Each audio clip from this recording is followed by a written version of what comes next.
안녕하세요. 오늘은 5월 1일 목장 성경 공부로 누가복음 5장을 좀 살펴보려고 합니다. 누가복음 5장은요, 1절부터 39절까지 되어 있는데 한 5단락이 나오는 게 보이실 겁니다. 11절까지는 그 제자들을 어부했던 사람들을 제자로 부르시는 장면, 특별히 베드로, 안드레, 요한, 야고보 요 네 명을 부르시는 장면이 이제 나옵니다. 그리고 그 12절부터 16절에는 나병 환자를 말씀으로 깨끗하게 고치시는 장면이 나오고요. 그리고 그 다음에는 이제 그 중풍병 환자를 고치시는 내용이 있죠. 내 친구들이 중풍병 환자를 들고 와서 이렇게 지붕을 뚫고 내려서 예수님께 부탁하는 그 장면, 그 내용이 나오고, 그 다음에 이제 레위, 즉 세리였던 마태를 부르시는 장면이 이제 32절까지 나오고, 그 다음에 금식 문제를 다루는 장면이 33절부터 39절까지 나옵니다.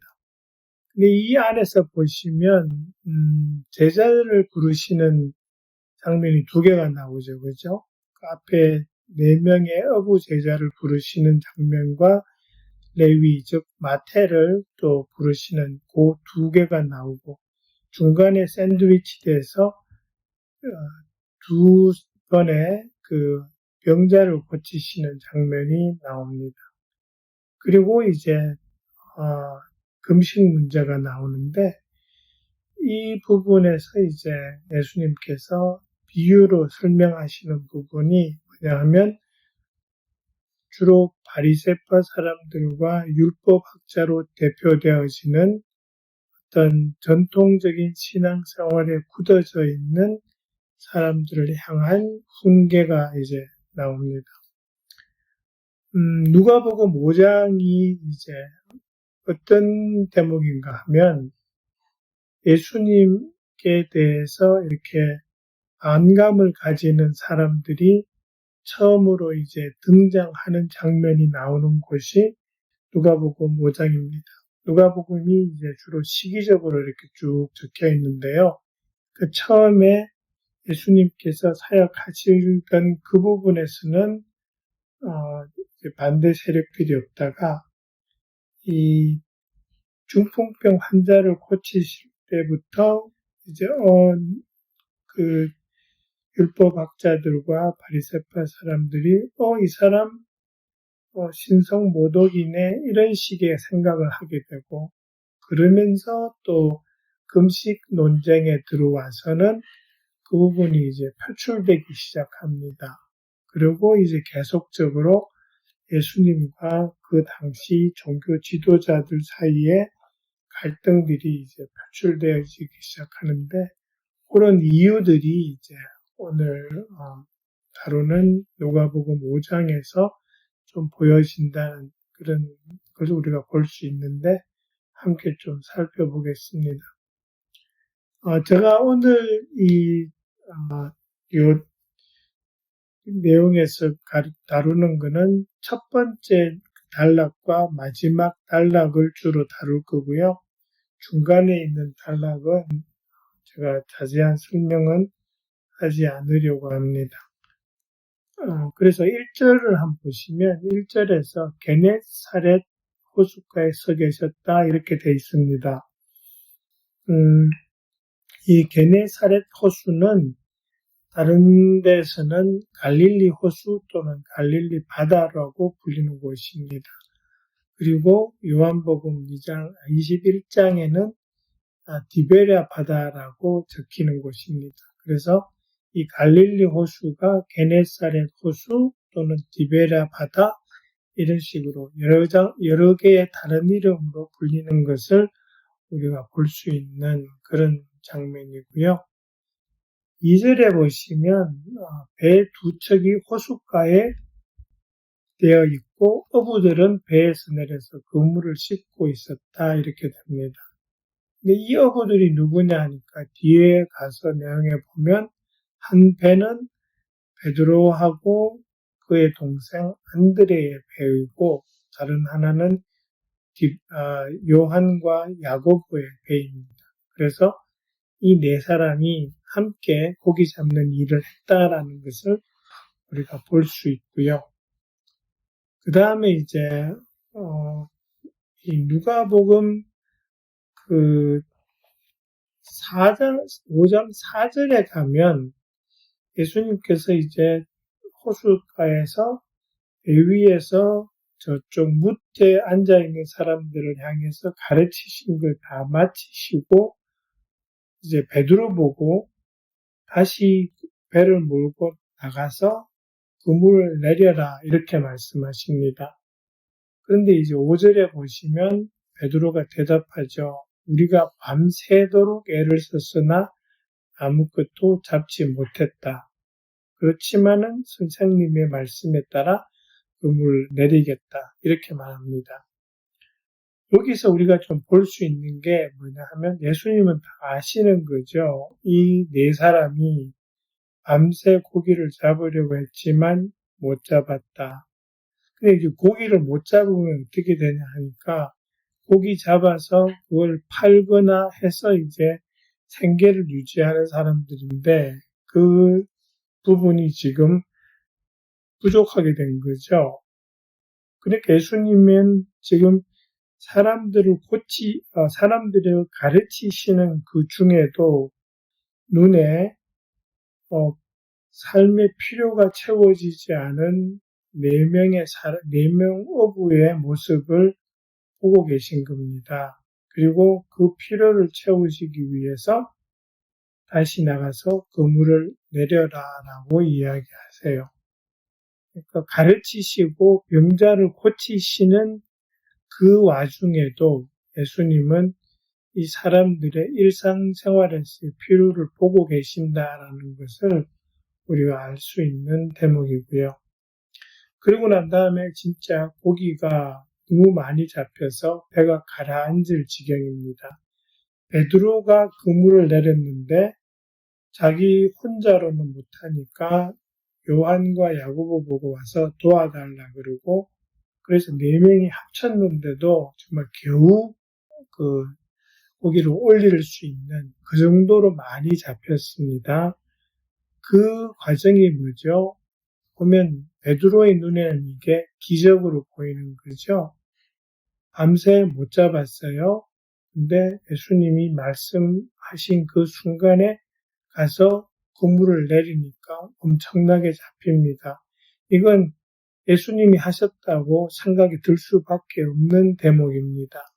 그러니까 이 베드로의 눈에는 기적을 베푸시면서 자신의 필요를 채우시는 섬세하신 하나님을 보는 거죠.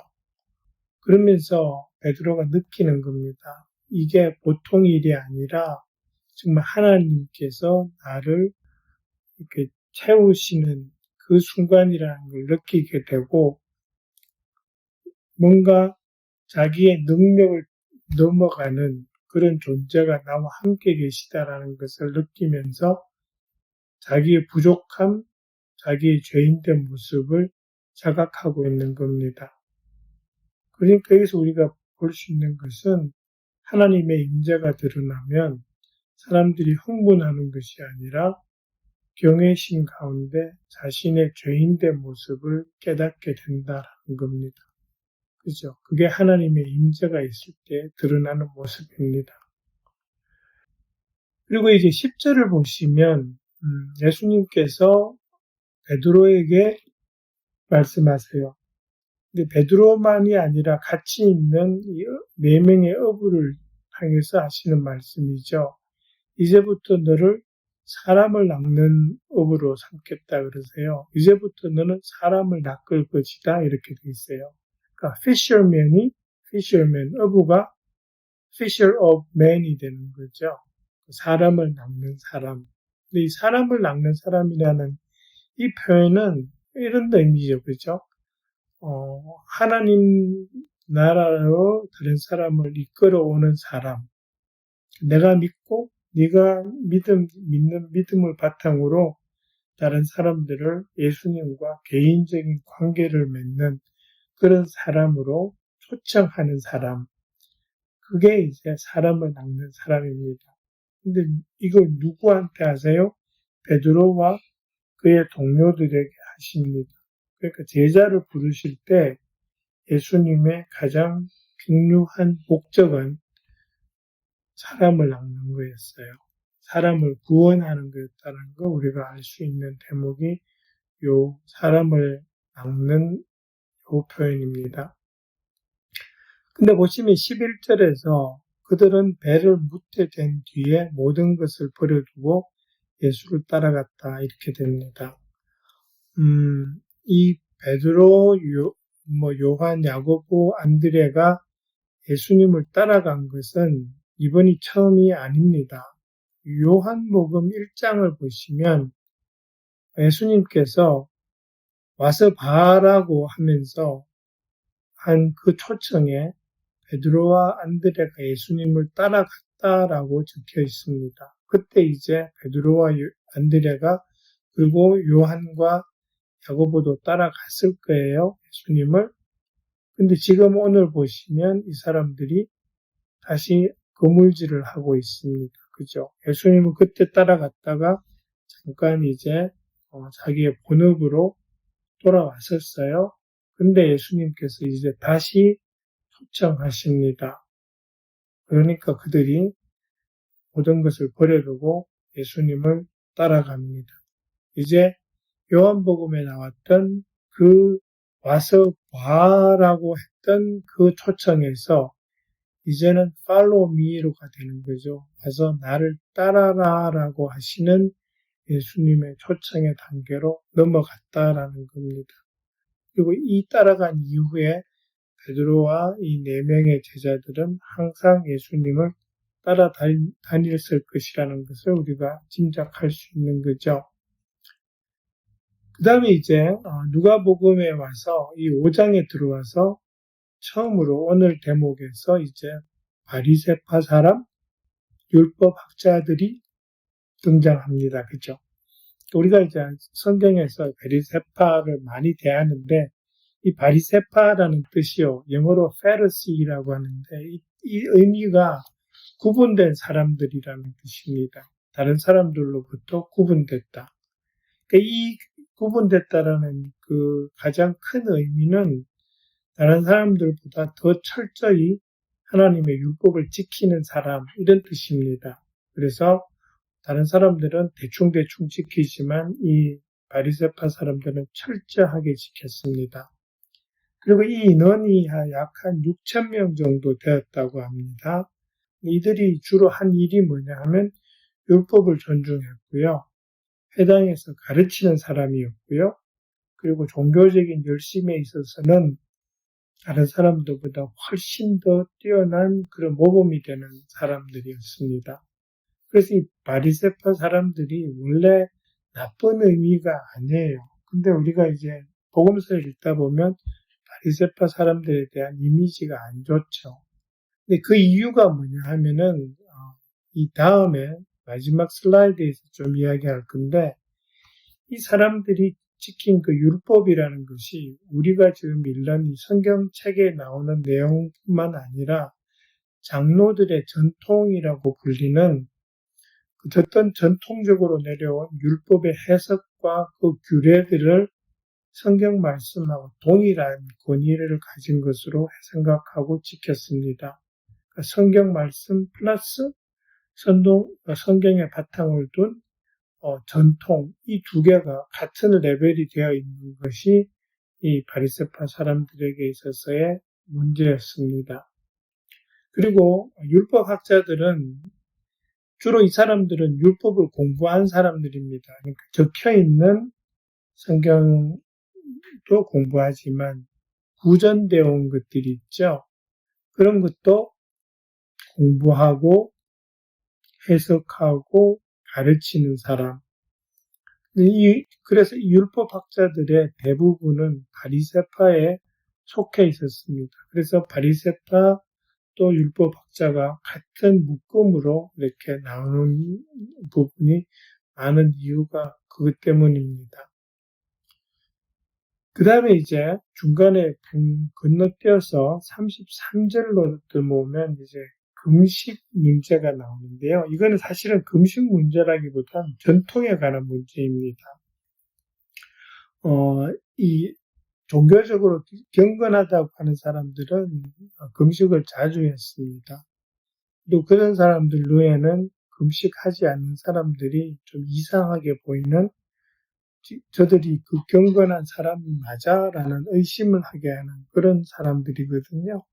여기서도 보면 사람들이 예수님의 제자들, 예수님께 말합니다. 아니, 요한의 제자도 금식하는데 왜 당신 제자는 금식을 안 합니까? 라는 게 질문입니다. 근데 예수님께서 답하시죠. 지금은 이들이 금식할 때가 아니고 나중에 신랑을 뺏길 때가 오는데 그때는 금식할 거야 라는 그런 이야기를 하십니다. 요 금식 논쟁을 일으키는 사람의 핵심은 뭐냐 하면 일반적인 어떤 경건하다고 여겨지는 사람들의 행동, 어떤 전통적으로 내려온 그런 습관이나 이런 데서 예수님의 제자들이 벗어나 있는 거거든요. 다르다는 거죠. 그거를 문제 삼는 겁니다. 그만큼 그 당시에 바리새파 사람들과 율법학자들에게 있어서는 어떤 전통적으로 행해지는 그 방식에 대한 존중이 엄청났고 그것에서 벗어나면은 경건하지 않은 것으로 그렇게 지금 생각하는 그런 분위기들이 있었다라는 것을 우리가 알 수 있다라는 거죠. 그러면서 이제 제가 질문을 올린 게 35절에 가면 예수님이 그렇게 대답하십니다. 지금은 내 제자들이 금식하지 않지만 신랑을 빼앗길 날이 올 것인데 그때는 금식할 것이다. 그렇게 이야기합니다. 그래서 여기서 신랑을 빼앗길 날, 이게 뭐냐라는 겁니다. 이 신랑을 빼앗길 날은 예수님께서 십자가에서 죽으시는 그것을 염두에 둔 표현입니다. 이때가 지금 예수님의 사역의 초기입니다. 근데 예수님은 이미